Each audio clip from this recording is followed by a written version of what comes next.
A continuación vamos a presentar el segundo punto, que es la conferencia del doctor Juan Manuel Giraldo. El doctor Campo Elías va a hacer la presentación de nuestro distinguido académico, el doctor Juan Manuel Giraldo. Buenas noches para todos. Es un gusto presentar la charla de hoy con el doctor Juan Manuel Giraldo.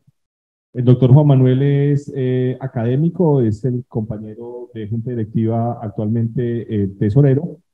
Es médico cirujano de la Universidad de Caldas, es médico especialista en medicina de urgencias de la Universidad de Caldas, es de los primeros egresados de este importante programa que tiene nuestra universidad y ha laborado en diferentes instituciones del departamento, actualmente en La Dorada. El doctor Juan Manuel es muy conocido en nuestro medio y esperamos que nos brinde toda su conferencia sobre casos clínicos de urgencias y cómo hacer de ellos un semillero de investigación. Bienvenido, doctor Juan Manuel, es un placer tenerlo con nosotros.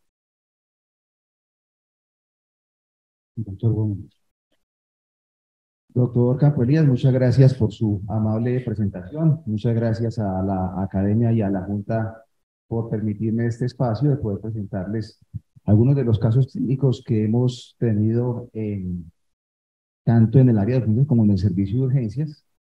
Le agradezco enormemente a las personas que están aquí presentes. Es realmente heroico llegar el día de hoy. Hay un trancón enorme en toda la ciudad por las marchas que hay y les agradezco mucho pues que hayan venido aquí a acompañarme. Igualmente pues les agradezco a todos aquellos que están conectados virtualmente. La medicina de urgencias es un área específica de la medicina que tiene un cuerpo específico de conocimientos, una forma específica de abordar los pacientes y una forma específica de tratarlos.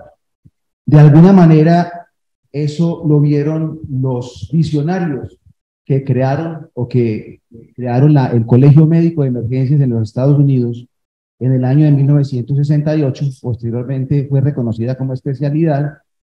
En nuestro país, en el año 1997, arrancó la primera residencia que fue en el CES en Medellín y posteriormente se ha venido creando otras facultades en las que se ha creado el posgrado.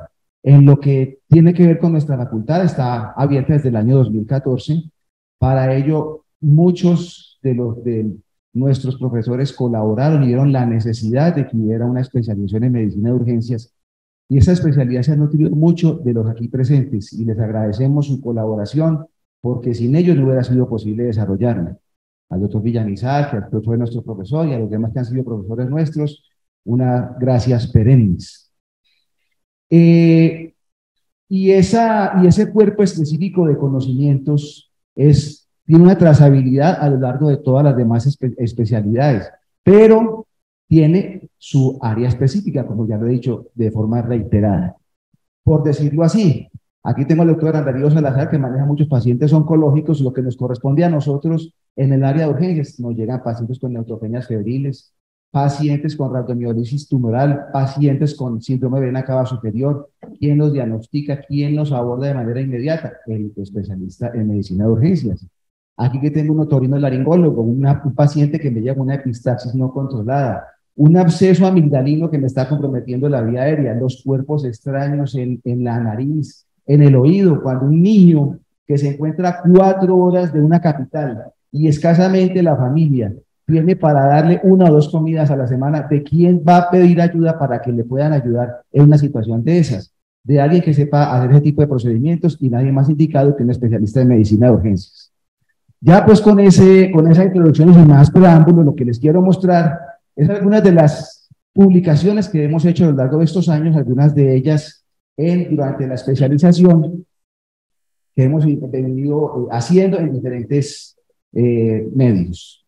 En primer lugar, esta primera publicación que hicimos en el año 2015 con el doctor Jorge Luis Mora como autor principal. Hicimos un par de publicaciones en nuestra revista de la Asociación Colombiana de Emergencias. Hicimos a propósito de varios casos que tuvimos en ese hospital de Caldas de pacientes con tromboembolismos pulmonares graves. Hicimos un par de artículos que se fueron a publicación. El primero fue este paciente pues que se presentó al servicio de urgencias del CES Hospital de Caldas con un cuadro clínico de pérdida de la conciencia y convulsiones que llegó en estado de shock y con un Glasgow comprometido. Ese paciente se le hizo una tomografía computarizada y salió normal, y gracias a la sospecha de quien estaba en ese momento liderando el servicio de urgencias, entonces se abrió el abanico diagnóstico, se le hizo una ecocardiografía, se vio que el paciente tenía una sobrecarga del ventrículo derecho, se decidió llevar a una angiotac, donde se hizo el diagnóstico de que estaba cursando con un tromboembolismo pulmonar de alto riesgo. Hoy en día no se llaman esos tromboembolismos masivos, submasivos o no masivos, sino de alto, de mediano o de bajo riesgo. En este caso era un tromboembolismo de alto riesgo, el paciente incluso estaba en shock. Inmediatamente ya con ese diagnóstico se le hizo su trombolisis, el paciente se intubó inicialmente, se le hizo su trombolisis y al día siguiente, gracias al tratamiento hecho de manera oportuna, el paciente se extubó con un pronóstico excelente. En base a ese primer artículo decidimos hacer un segundo artículo ya como revisión de tema que también se publicó en la revista colombiana de emergencias en los pacientes que tienen tromboembolismo pulmonar de riesgo intermedio. Son aquellos pacientes que no llegan en estado de shock, pero que se les hace una serie de escalas que están validadas, la escala PESI, y se le hace valoración con ecocardiografía para evaluar si sus pacientes tienen sobrecarga del ventrículo derecho. En este sentido, para el abordaje o para decidir si es un paciente de trombolizados o no, las diferentes sociedades no se han puesto de acuerdo. Si vamos a mirar aquí, la Sociedad Británica de Tórax no considera la trombolisis en pacientes de riesgo intermedio. El Colegio Americano del Tórax lo considera solamente para pacientes de alto riesgo, a menos que exista una contraindicación. No lo recomienda el Task Force de la Sociedad de Cardiología Europea. Y lo que es la Sociedad Europea de Cardiología y la Sociedad Europea de Respiratoria también lo recomiendan en los casos en que sea un paciente de riesgo intermedio alto. A lo que vamos es que estamos en una zona gris donde no está muy claro si esos pacientes se benefician o no de ser trombolizados. Eso nos llevó a una revisión de tema. Aquí pues entonces las escalas que se utilizan para definir si el paciente, qué tan severo es ese tromboembolismo pulmonar. El paciente no llegó en un estado crítico, pero le hacemos estas escalas, sobre todo la escala PESI y la escala PESI simplificada, y de acuerdo a eso establecemos si el paciente se encuentra en riesgo alto, medio o bajo. Si está en un riesgo intermedio alto, entonces nos apoyamos también en signos de falla ventricular derecha, eso lo hacemos con electrocardiografía o con ecocardiografía, y ya pues entramos a decidir si ese paciente amerita o no hacerle trombolisis. Realizamos diferentes estudios en ese artículo. El estudio Pector es un estudio que se realizó con 1000 pacientes y compararon la heparina no fraccionada contra trombolisis con tenecteplase, y a pesar de que vieron que había una mejoría respecto a la ausencia de coágulos y a la hipertensión pulmonar, también vieron que había un efecto adverso importante, 6.5 contra 1.5%, en cuanto al desarrollo de hemorragias intracerebrales graves. El estudio Top-Coat es otro estudio que se hizo posteriormente, un estudio mucho más pequeño, también multicéntrico, que trató de ver el estado de esos pacientes a 3 meses y no encontró diferencia entre los pacientes que se manejaban con heparina versus los pacientes que se trombolizaban. El estudio Mofet es un estudio que se desarrolló también posteriormente, multicéntrico, y en ellos se encontraron que cuando se utilizaba la mitad de la dosis, es decir, no utilizar los 100 miligramos que se recomiendan, sino 50 miligramos, igualmente impactaban en el estado crítico del paciente y no afectaban el sangrado que podía presentarse como evento adverso. El estudio MAPET, que es otro estudio que se desarrolla posteriormente, no encontró tampoco diferencias entre utilizar la heparina o la trombolisis. Teniendo en cuenta eso, entonces nos fuimos a revisiones sistemáticas, se revisaron 16 estudios, y fruto de esa revisión, que también incluyeron los artículos que ya mencioné, entonces llegamos a la conclusión de que a favor de trombolizar este tipo de pacientes estaba la resolución sintomática más rápida, que hubo una resolución más rápida de los coágulos, una reducción temprana de la hipertensión pulmonar muy importante, y una disminución de la recurrencia de tromboembolia y de inestabilidad hemodinámica. En contra, esos pacientes tienen un riesgo de hemorragia mayor y mejoría similar a los 7 días. Concluyendo, en términos generales, pudimos establecer en ese artículo que sobre todo en los pacientes mayores de 65 años, que tuvieron un índice de masa muscular bajo y que tuvieron una presión arterial diastólica elevada, no se beneficiaban de hacerle trombolisis. Los otros se consideró que sí se beneficiaban. Pasamos entonces a otro artículo que publicamos durante la recién. Perdón. Otro artículo que publicamos, este es el artículo del trabajo de investigación de la especialización, en el cual decidimos estudiar qué pacientes cuál era el porcentaje y cuáles eran las características sociodemográficas y clínicas de pacientes que se les hacía el diagnóstico de cáncer en los servicios de urgencias. ¿Y por qué decidimos llegar a un estudio que parece curioso? ¿Cómo así que estudiar cáncer en urgencias?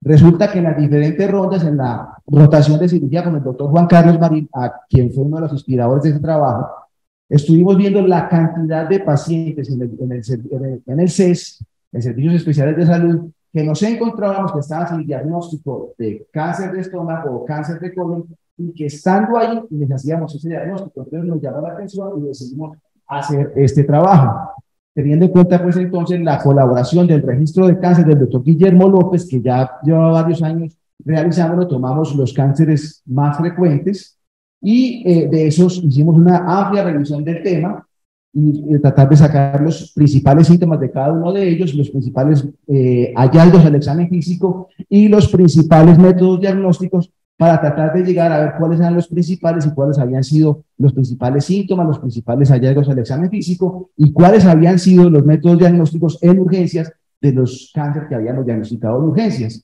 Se hizo una amplia revisión de historias clínicas tanto en el CES Hospital de Caldas como en el Hospital Santa Sofía. De 1.117 historias, finalmente se escogieron 116 para poder hacer el estudio. Cáncer de mama, cáncer de tiroides y cáncer de próstata los excluimos porque no encontramos ninguno de ellos que se diagnosticaran en urgencias. Los que se encontraron durante los años que se hizo el estudio ya habían sido diagnosticados previamente en consulta externa.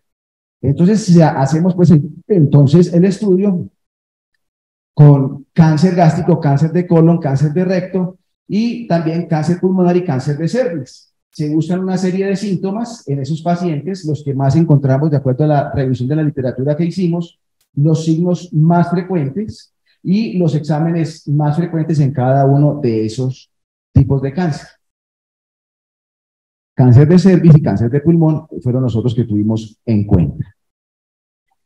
¿Y a qué conclusión llegamos? Pues algo que parece obvio, que el cáncer digestivo es el cáncer más frecuente en el área andina. Sí, eso lo sabemos. El cáncer, sobre todo el cáncer gástrico, el cáncer de colon en segundo lugar, y luego viene el cáncer pulmonar. Pero, ¿cuáles eran los síntomas y cuáles eran los signos de esos pacientes que se les hizo el diagnóstico en urgencias? En cuanto al cáncer gástrico, aquí pues tenemos una dificultad con la presentación porque no se ven muy bien las columnas. Encontramos que a pesar de que se les hizo la pregunta de todos estos tipos de síntomas, nos llamó mucho la atención que de los síntomas más frecuentes no era ni la hematoquexia ni el sangrado digestivo alto, sino pacientes que presentaban dolor epigástrico y náuseas y vómitos. ¿Cuántos pacientes no están consultando de manera persistente por los servicios de urgencias por epigastralgia o por náuseas o vómito y se van del servicio de urgencias sin una orden de que vaya al gastroenterólogo o vaya donde el internista o con una orden de una endoscopia, y quizás era esta la oportunidad que ellos tenían para un diagnóstico oportuno? En el caso del cáncer de colon también llamó la atención algunos síntomas, quizás de los que más me llamaron la atención fue cambios en los hábitos intestinales y dolor abdominal. ¿Cuántos de estos casos no se diagnostican simplemente como colon irritable y los mandamos para la casa y no se hace la sospecha diagnóstica de este tipo de casos? En el caso de cáncer de pulmón, llamó mucho la atención que era muy frecuente el síntoma de tos y el de disnea. El de noctisis, que es uno de los que más llama la atención, lo que crea la alarma, no fue tan frecuente, pero muchos de esos pacientes tenían tos y disnea, y quizás todos esos se van a ir con diagnóstico de POC y no se hace la sospecha. Entonces, eso es uno de los aportes que me parece que hace el trabajo. Y en cuanto a hallazgos al examen físico, solo 2 pacientes los que presentaron cáncer gástrico tenían una masa epigástrica palpable. En cáncer de colon, masa alta rectal en el 15.1%, en el de recto en el 25% de los casos, y en el cáncer de cervix se encontró muy importante hacer la especuloscopia. En cuanto al método de diagnóstico en urgencias, la endoscopia para el cáncer gástrico, colonoscopia sobre todo en el cáncer de colon, lo demás por laparotomía o por tomografía axial computarizada de abdomen. En el cáncer de recto, la colonoscopia; en el cáncer de cervix, la especuloscopia, como ya le dije, y en el cáncer pulmonar, el medio diagnóstico TAC de tórax en el 62% de los casos. ¿A qué conclusión llegamos? Que de todos los cánceres que hay en las dos instituciones, el 10.4% se diagnosticaron en urgencias, que no se encontraron esos cánceres que ya mencioné. El promedio de edad fue de 72.4 años y que el promedio de síntomas hasta su consulta en urgencias fue de 2.2 meses. La mayoría de esos tipos de cáncer, el gástrico, el de colon y el pulmonar, estaban en estadios avanzados. ¿A qué conclusión llegamos? A algo similar a uno de los artículos que encontramos de hace 30 años en los Estados Unidos, y es que, aunque parece obvia la conclusión, lo estamos comprobando: cuando el cáncer se diagnostica en urgencias, refleja que hay unas fallas serias en el sistema de salud. Entonces, esto es una forma de llamar la atención de que hay que ampliar este tipo de estudios y ver qué se puede hacer para mejorar la detección de cáncer en nuestro medio y en el país. Ya pasando a otros artículos que publicamos ya en el ejercicio en el Hospital San Félix de La Dorada, ya son casos clínicos. Nos encontramos con este caso de un paciente que llegó con dolor torácico al servicio de urgencias. Le tomamos un electrocardiograma, le tomamos troponinas, salieron negativas, un electrocardiograma normal. El paciente muy comprometido, surgió la sospecha diagnóstica y decidimos tomarle una radiografía de tórax, en la cual encontramos un ensanchamiento mediastinal. Recordemos que la radiografía de tórax, si se hace en una proyección postero-anterior, si tiene más de 7.5 centímetros el diámetro a la altura de la carina, ese mediastino está ensanchado, y se hace de la forma contraria, antero-posterior. Entonces, si tiene más de 8.5 centímetros a la altura de la carina, el mediastino está ensanchado, y no debo sospechar, obviamente teniendo en cuenta el contexto clínico, que este paciente pueda tener un aneurisma disecante de aorta, como fue el caso de este paciente, como se puede ver en la tomografía. Decidimos entonces publicar el caso. Ese caso fue publicado en la revista Archivos de Medicina de México, y decidimos además buscar en unos marcadores de alto riesgo recomendados por el Colegio Americano de Cardiología para sospechar aneurismas disecantes en esos tipos de pacientes que acuden con dolor torácico, y los destacamos en el artículo. Eso es una foto desde la salida de La Dorada, donde se puede observar el Nevado del Ruiz al fondo, y destacar la importancia que tiene esa área del departamento también pues para las instituciones del departamento. Durante nuestro trabajo en el Hospital San Félix, desde que llegamos, nos encontramos con una situación, y es que a pesar de la cantidad de pacientes con patologías muy complejas y la cantidad de pacientes con patología cardiovascular, entre ellos la de infarto de miocardio, en ese entonces, estoy hablando del año 2017, no existía ninguna clase de trombolítico, ni siquiera había streptokinasa. Todos estos pacientes estaban, por así decirlo, condenados a llegar al servicio de urgencias, darles acaso una carga antiisquémica, darles su aspirina, su heparina, su atorvastatina, y su clopidogrel, montarlos en una ambulancia y esperar a que lleguen 4 horas a ver si llegan en ventana trombolítica, cuando ya posiblemente el infarto ya está instaurado, con pacientes que su pronóstico está absolutamente ensombrecido. Para ese entonces, en el año 2017, como les dije, no había ningún trombolítico en el Hospital San Félix, y logramos convencer al gerente. Dicho sea de paso, hemos contado con absoluto respaldo de ambas gerencias para el desarrollo de todas las actividades de medicina de urgencias. En este momento, quizás el Hospital San Félix es el único hospital de segundo nivel donde tenemos cubrimiento por urgenciólogo en las 24 horas, y eso pues ha impactado fuertemente en el servicio que presta el hospital. Seguimos entonces con la presentación del estudio que decidimos hacer en base a esos pacientes a los cuales se les hizo trombolisis. Escogimos 30 casos de pacientes que se atendieron entre abril del 2018 a octubre del 2020. Fueron 30 casos que se escogieron y que se les aplicó trombolítico. De esos finalmente quedaron 26, los otros 4 se descartaron porque 2 no se siguió de forma adecuada el protocolo, y otros dos casos no se les alcanzó a poner la dosis completa del trombolítico porque ya llegaron en un estado pues muy grave y fallecieron durante la infusión. De esos 26 pacientes que este artículo, es bueno mencionarlo, ya está autorizado para publicación el próximo año en enero en esta otra revista mexicana, Revista de Educación e Investigación de Emergencias. Ya está autorizado, solamente está pendiente de revisar el último PDF para su respectiva publicación. Entonces, estos son algunos de los electrocardiogramas de estos pacientes que llegan con infarto del miocardio con elevación del ST, a los cuales se aplica trombolítico y pues tienen criterios electrocardiográficos de repercusión, tanto en este caso del lado izquierdo como en el caso del lado derecho.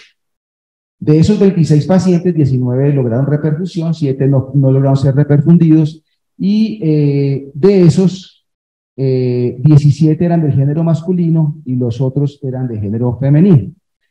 Dentro de lo que encontramos, el mayor porcentaje de reperfusión fueron aquellos pacientes que consultaron durante la primera hora.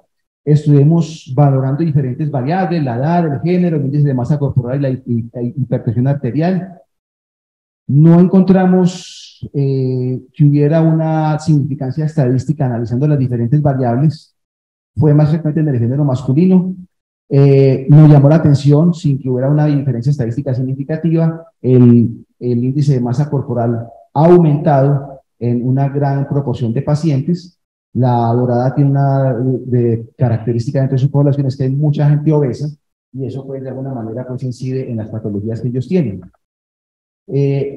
Pacientes hipertensos, aproximadamente 13 pacientes, tampoco una diferencia estadística significativa, pocos pacientes hipocosos. Pacientes con infarto previo apenas eran 4, pacientes con tabaquismo fueron 13, tampoco hubo una diferencia estadística significativa, sí tuvimos muchos pacientes diabéticos, pero no hubo una diferencia importante. Sí encontramos entonces que los pacientes que consultaban dentro de la primera hora sí lograban ser reperfundidos. Ese pues es el resultado que logramos durante el estudio. 73% de pacientes que lograron ser trombolizados, que se fueron manejados en forma oportuna y se logró trombolizar de forma exitosa. Quiero mencionar además que quizás otra de las características de la población de esa área del departamento es que le pone mucho cuidado al dolor precordial y consulta rápidamente por eso, pero poca atención le ponen a los síntomas neurológicos. Ya hemos trombolizado a varios pacientes que vienen con accidentes cerebrovasculares isquémicos, pero desafortunadamente llegan muchos pacientes, gran proporción de pacientes con síntomas neurológicos que llegan fuera de ventana y no nos permite actuar. Les presento este otro artículo que está pendiente de publicación, estamos buscando dónde publicarlo.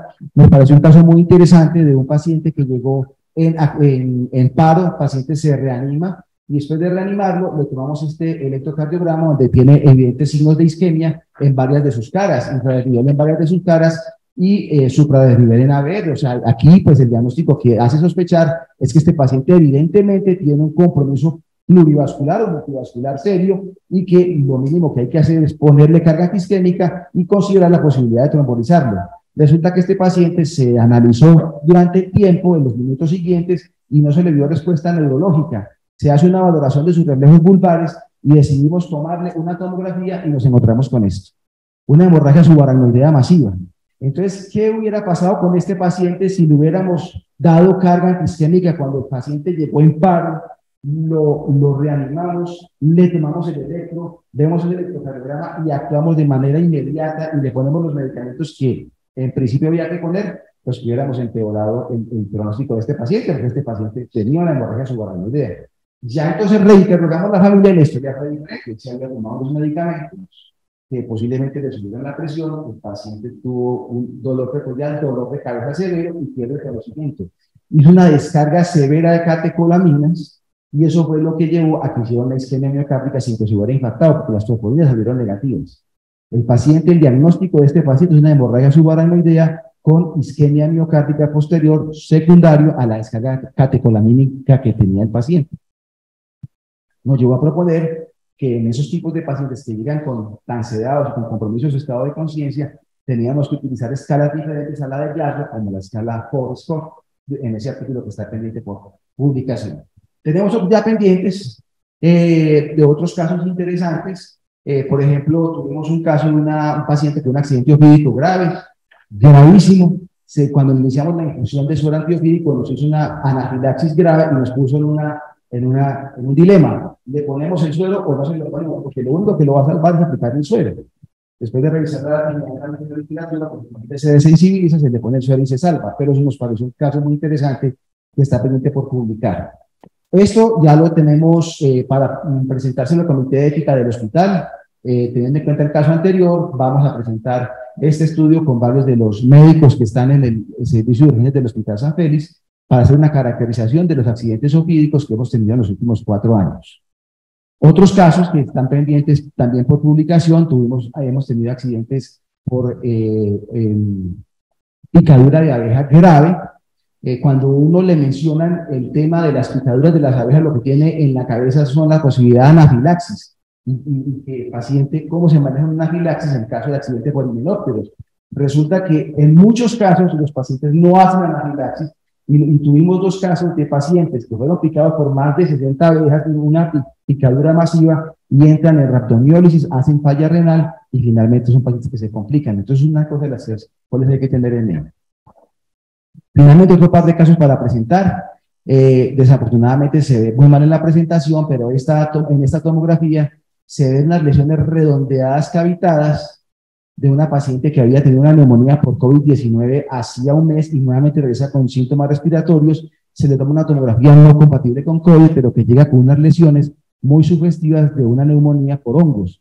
Eso es otro de los casos que tenemos. Y finalmente, aquí tenemos un paciente que nos lo llevan la semana pasada en un estatus convulsivo. Nos lo presentaron como paciente epiléptico que había tenido un accidente de tránsito 2 días antes, había sido llevado a una de las clínicas del municipio, le tomaron un ataque, había salido normal, y tenía además una fractura de clavícula, decidieron darle salida por otras situaciones, y ese día el paciente estaba con malestar, decidió no dejarse sacar de esa clínica, y comienza a convulsionar, lo presenta como un estatus convulsivo, y lo que tenía un hematoma estructural grave con desviación de línea media, y todo el manejo que hubo que hacerle, entre esos inducir aplicación de tiopental para el manejo del estatus convulsivo.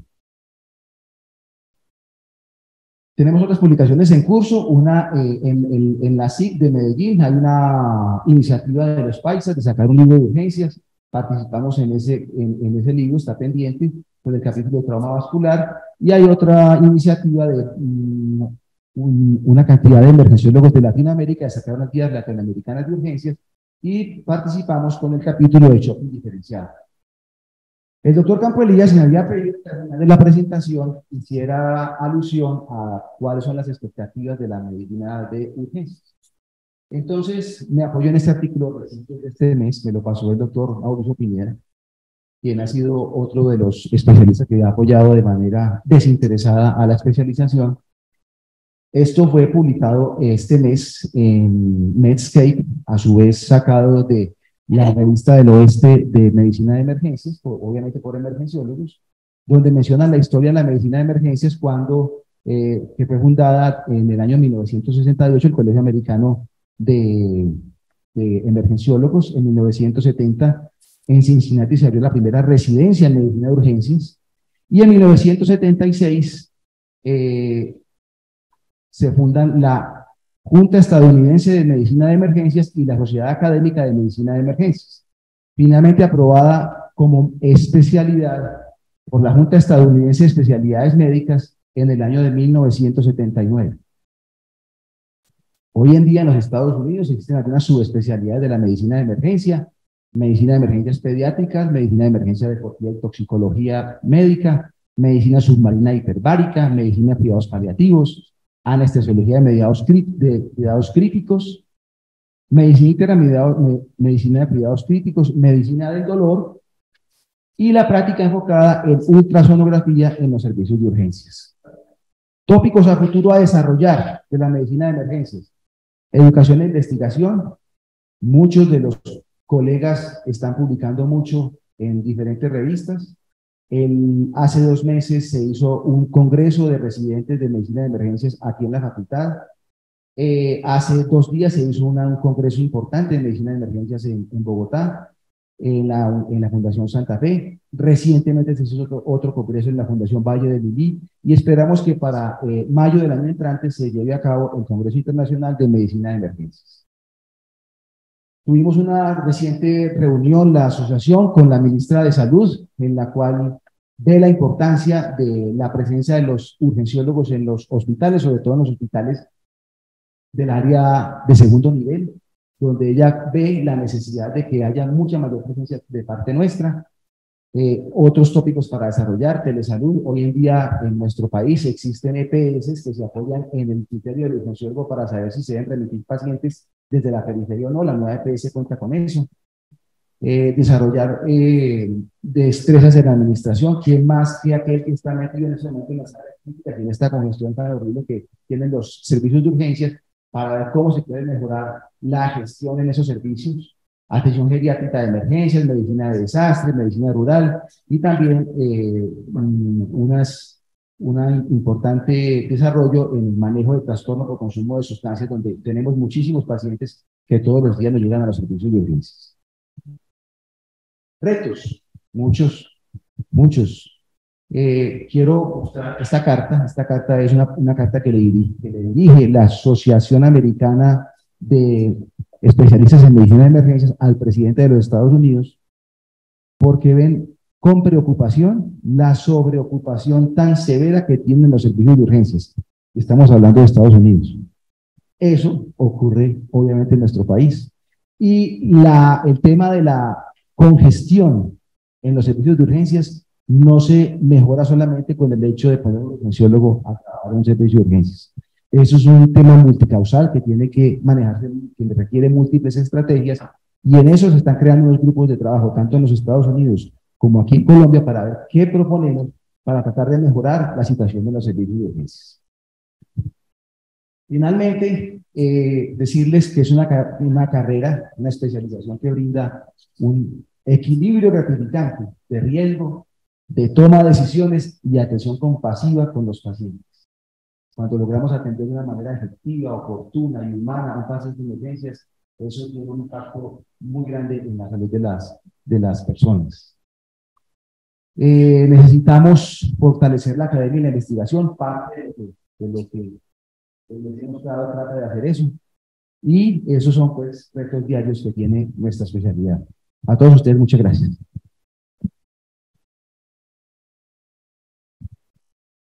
Juan Manuel, muchas gracias a usted por esta importante, interesante conferencia que nos acerca un poco más a la realidad, no solamente de los servicios de urgencia, sino de la especialidad de urgenciología. El doctor Campo Elías quiere hacer un comentario con relación a su presentación.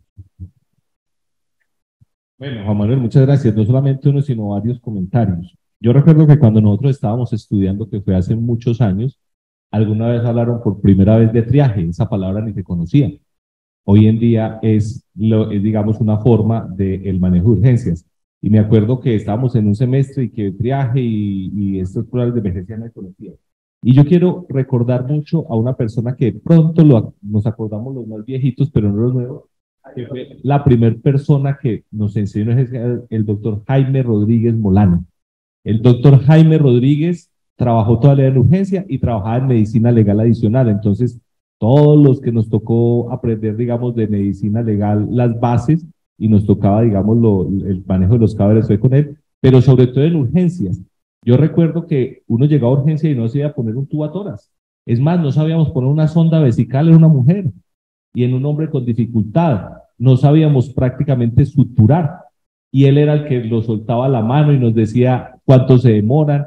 Y yo quiero, pues, que de pronto alguna vez lo invitemos a él, porque él sí fue en una época en que no existía esa especialización, la primera persona que nos enseñaba y respetaba mucho todos los médicos del hospital, al doctor Jaime Rodríguez. Entonces, quería de pronto, antes de otros comentarios, que usted nos dijera algo, si de pronto hablaba con el profesor. Él está vivo, bien, y fue una persona que nos... El profesor de urgencia no era el doctor Rodríguez. No solamente el doctor Rodríguez, el doctor Loaiza. El doctor Loaiza era el médico de urgencias del hospital todas las noches. Sí, excelente excelente, y el doctor Jaime Arango, excelentes médicos de urgencia. Desafortunadamente yo creo que con una trasnochada el doctor Loaiza le afectó sus coronarias y finalmente pues falleció por un infarto. Pero ese era otro de los líderes y de las personas importantes en los servicios de urgencias.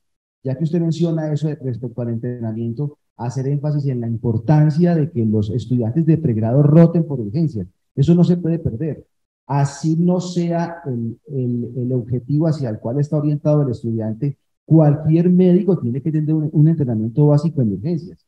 Que lo que le gusta es la cirugía plástica, a ver, atiende un gran quemado, a ver cómo lo va a atender, ¿sí? De tal manera que la rotación por urgencias se tiene que continuar fortaleciendo, al igual que la especialidad. En este momento tenemos en la Dorada 4 estudiantes de la Universidad de Caldas rotando por urgencias, y eso creo que ellos se han notado la diferencia de cuando rotan por allá. Muchas gracias. ¿Sí? Bueno, en cuanto a la conferencia, hay algo que me pareció muy importante.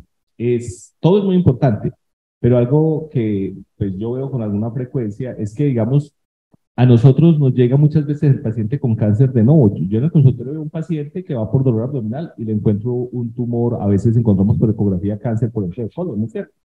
O vemos un paciente que está ictérico y tiene un carcinoma. ¿Qué es lo que, digamos, normalmente nosotros hacemos? La única posibilidad, o por ejemplo, cáncer de ovario, ¿no? O la única posibilidad de que un paciente entre al sistema es por urgencias. Entonces yo le digo generalmente a las personas, digo, vaya, dígale que usted tiene mucho dolor, ese cáncer de ovario, porque yo sé que si esa paciente que me llega a mí por consulta externa por un cáncer silente, como es el cáncer de ovario, de un pronóstico difícil, digamos en los casos avanzados, si ese paciente yo lo mando por consulta externa, en 6 meses todavía no le han hecho lo que le tienen que hacer. Entonces yo le digo, vea, dígale que usted tiene un dolor, el berraco, y yo le coloco paciente con sospecha de cáncer de ovario, debe ser valorado integralmente, favor solicitar inicialmente TAC y que lo vea el especialista, para todos. Entonces, digamos, muchas veces la única manera de que la gente entre para diagnóstico es ese. El paciente está ictérico, entonces usted tiene que hacer es que le hagan una CPRE, que le haga una colangiografía, y por consulta externa jamás le van a hacer eso, y de una vez le coloco la colangitis. Le digo, paciente con sospecha de colangitis, porque si yo pongo sospecha de colangitis, yo sé que no me lo van a volver en urgencias. Entonces, digamos, lamentablemente, muchas veces, la única forma de entrar al sistema, no solamente en cáncer, sino en cosas graves, es el paciente colocándolo para allá. Y dentro de las cosas que yo veo con urgencias, que yo tal vez he hablado con usted y con los otros de urgencias, es que hay, digamos, algunos temas que son fundamentales para los especialistas en urgencias y para el futuro. Uno de ellos es fortalecer, en muchas partes hay especialidad en toxicología, pero digamos, usted no sabe qué hacer con un paciente, por ejemplo, que se tomó unas pastas que no sabe cuáles son, ¿sí? O el paciente que lo mordió un animal, una serpiente y no sabe qué pasó. Y muy importante, los pacientes con intento de suicidio, que se toman 20 pastas de acetaminofén, que no les hace nada, pero generalmente es con narcóticos y con eso. Entonces, digamos, en esas, digamos, también es otra parte para valorar.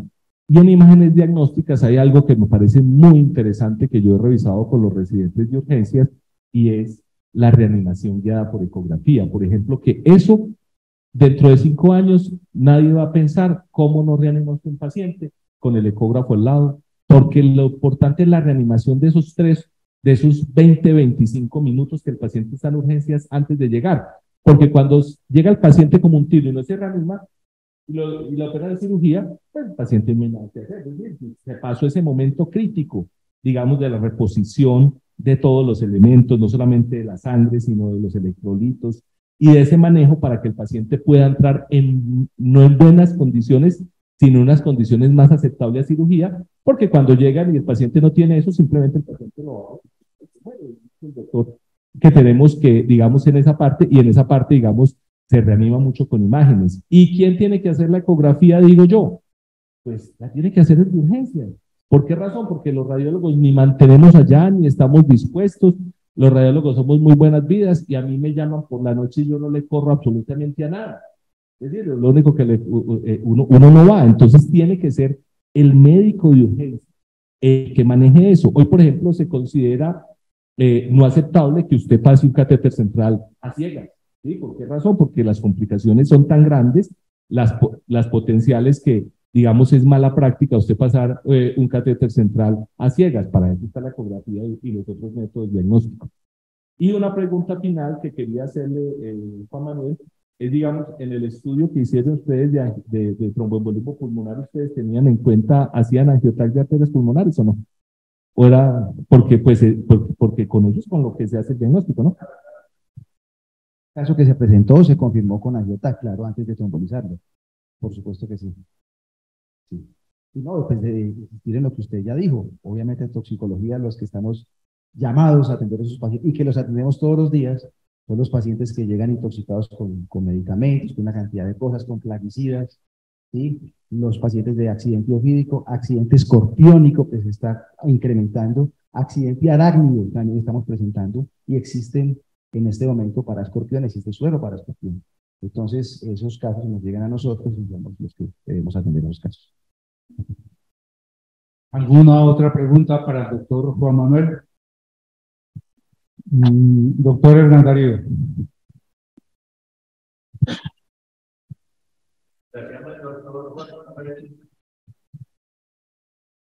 Felicitaciones por todo lo que has hecho, has conseguido y conseguirás. Nosotros recibimos los pacientes ya diagnosticados. A mí no me toca casi nunca hacerle el diagnóstico a un paciente. Pero cuando yo reviso toda la historia clínica, sí me doy cuenta que muchos pacientes ingresan a urgencias por un síntoma, reciben una atención de urgencia, pasan a consulta externa y terminan con un diagnóstico de cáncer. A mí me parece que una persona adulta mayor de 60 años que tiene una lumbalgia o una dorsalgia severa y entra a urgencias, amerita un tacto rectal. Y no se lo hacen para tocarle la próstata. Y no se lo hacen. Hemos visto mucho, con mucha frecuencia, pacientes con cáncer de recto que consultaron por sangrado a servicios de urgencias y salen con diagnóstico de hemorroides. El dedo alcanzará 7 u 8 centímetros, pero los carcinomas de recto bajo sí se pueden encontrar muy fácil. Y de ahí hacia arriba, pues ya será por vía endoscópica, pero yo pienso que hay síntomas que no se pueden subestimar. Y si bien el servicio de urgencias no es el servicio ideal para establecer la ruta diagnóstica, el paciente sí debe salir de ahí por lo menos con una orientación y unos exámenes básicos. Yo sinceramente me aterro de pacientes con hemorragia vaginal, flujo fétido, que les mandan una histología vaginal, pues, o sea, eso es absurdo, eso no tiene presentación, y encima de eso les mandan ecografía transvaginal, sin hacer un tacto, por Dios, claro, es que es especuloscopio, ahí le voy a contar una anécdota, pero eso es increíble que una señora llegue con flujo y hemorragia y salga con una orden de una ecografía sin un tacto. Especuloscopia, me acuerdo que un profesor mío decía, no entiendo esa palabra, decía Antioquia, porque endoscopia es mirar adentro. Si yo miro el colon, entonces se llama una colonoscopia. Si yo miro el estómago, se llama una gastroscopia. Y yo no miro el espéculo, entonces, ¿por qué especuloscopia? No, eso se llama colposcopia, que puede haber macroscópica o microscópica. Entonces, como anécdota.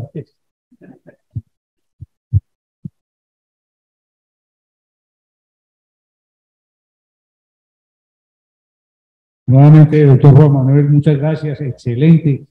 Yo creo que de las cosas que más lamentamos cuando llegamos a un servicio de urgencias en este momento es precisamente ver la ausencia de un líder que en un momento dado debe estar disponible las 24 horas del día. Yo no sé, doctor Juan Manuel, si es requisito que hospitales de tercer nivel tengan siempre un urgenciólogo. Y en el caso del segundo nivel, que ha sido la inquietud que ha expresado la ministra en este momento, debería ser también mandatorio. ¿Usted qué opina sobre eso? En algún momento, hace unos años, sí, la norma comenzó a exigir de que en hospitales de tercer nivel debía haber de forma permanente un urgenciólogo, pero era evidente que era imposible cubrirlo porque no hay el número para poderlo hacer. En este momento, pues eso está todavía pendiente. Y como le digo, pues la visión clara pues, de la ministra es que no solamente haya urgenciólogos en tercer nivel, donde todos pensamos, cuando ya ejercemos la especialidad de que hospitales de tercer nivel, todos deberían tener urgenciólogo 24 horas, sin ninguna duda, como están Fundación Santa Fe de Bogotá, Pablo Tobón Uribe, Fundación Valle del Lili, urgenciólogo las 24 horas, y los hospitales de segundo nivel también deberían tener de líder a un urgenciólogo, hacia allá donde hay que ir. Entre otras cosas, lo quiero también mencionar, porque para otra cantidad de patologías que parecieran menos importantes, parecieron tener un líder que está pendiente de esos casos. Estoy hablando de violencia de género, de violencia en una cantidad de cosas, donde hay una persona que esté atenta a ese tipo de casos, es muy importante y muy necesario. Gracias. Yo quiero a continuación darle la palabra a nuestro querido académico, el doctor Hernán Darío Salazar, con sus tradicionales píldoras. Y el último punto sería las proposiciones y varios, si hay lugar a ellas. Muchas gracias. Este es un resumen muy corto de un trabajo que se hizo en la Universidad de Michigan y que se llama "Casi la mitad de los padres tienen medicamentos recetados sobrantes en la casa". Muchos niños viven en hogares con medicamentos recetados sin usar y medicamentos vencidos, sugiere esta encuesta. Ellos hicieron una gran encuesta que muestra como resultado. Le preguntan a los padres, ¿cuándo cree usted que se respira un medicamento? Es en Estados Unidos, ¿no? 37% considera que nunca. El 20% que un mes después de la fecha que está impresa. 14% a los 3 meses. Y el 15% que hasta un año se puede usar el medicamento. Casi la mitad de los padres tienen sobrantes de estos medicamentos recetados en la casa y solo 1 de cada 5 padres piensa que no es seguro tomar medicamentos después de la fecha de vencimiento. Y 1 de cada 7 padres tira los medicamentos vencidos o sobrantes por el inodoro o por el fregadero. Muchos padres no están seguros de cómo deshacerse de los medicamentos no utilizados. 1 de cada 5 piensa que no se deben tomar después de la fecha de vencimiento, pero casi la mitad de los padres entrevistados dice que tienen restos de medicamentos recetados en su casa. Esto muestra la encuesta nacional sobre salud infantil en un hospital de niños de la Universidad de Michigan. 4 de cada 5 padres desechan los medicamentos de venta libre después de que se vencen.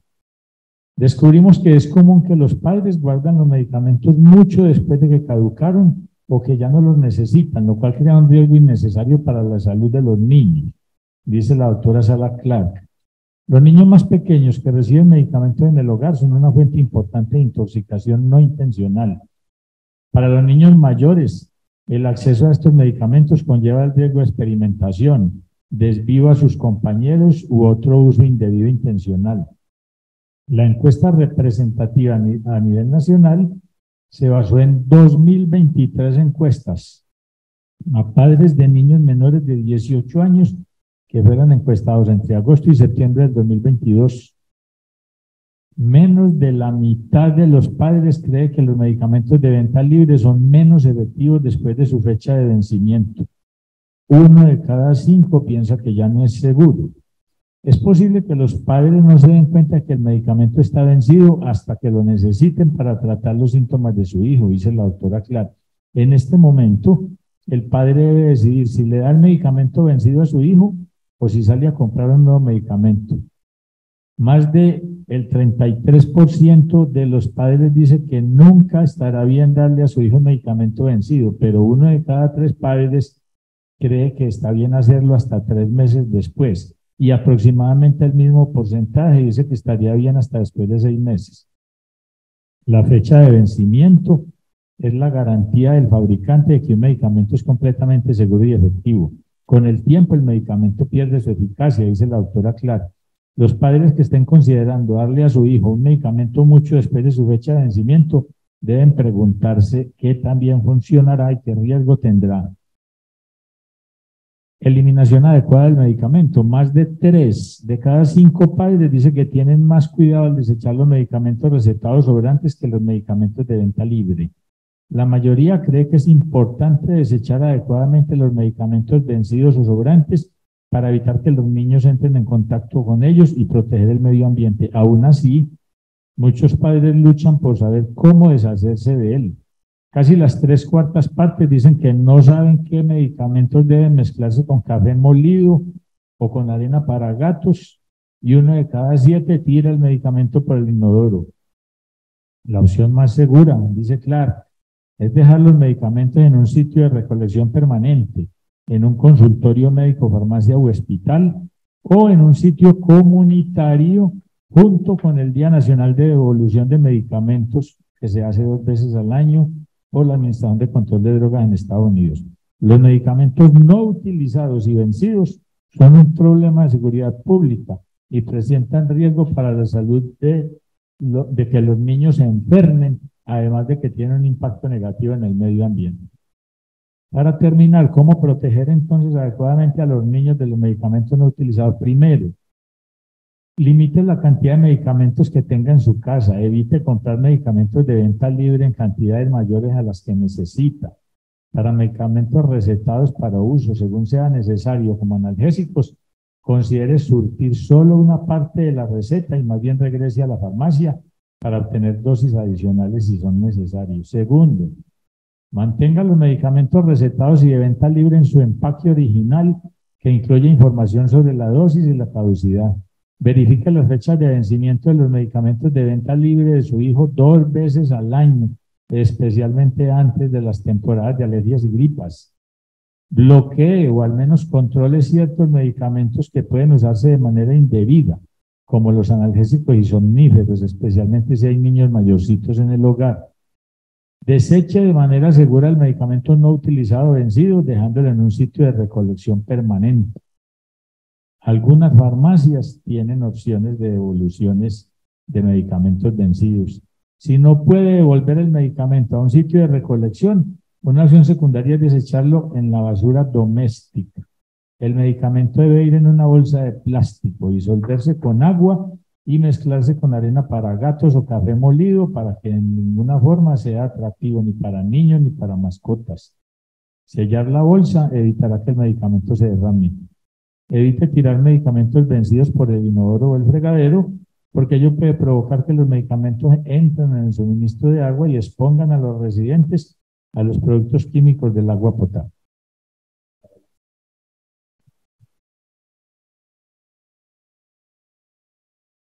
Doctor Hernán Darío, muchas gracias. ¿Algún comentario con relación a la píldora? Agradezco que el doctor... ¿Hasta cuándo puedo utilizar? ¿Hay algún dato, doctor Hernán Darío, hasta cuánto tiempo realmente se puede utilizar un medicamento después de la fecha de vencimiento?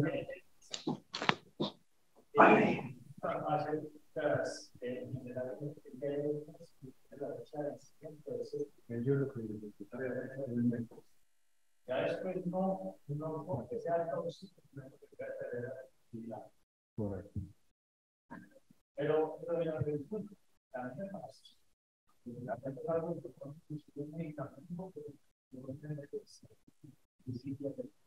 así es. Doctora Claudia. Doctor, muchas gracias por esa píldora que nos presenta hoy. Esa píldora que no está vencida, sino que es muy vigente. Y es que realmente creo que tenemos una responsabilidad muy grande en la información que brindamos a las personas, ¿cierto? Y en la educación que brindamos al respecto.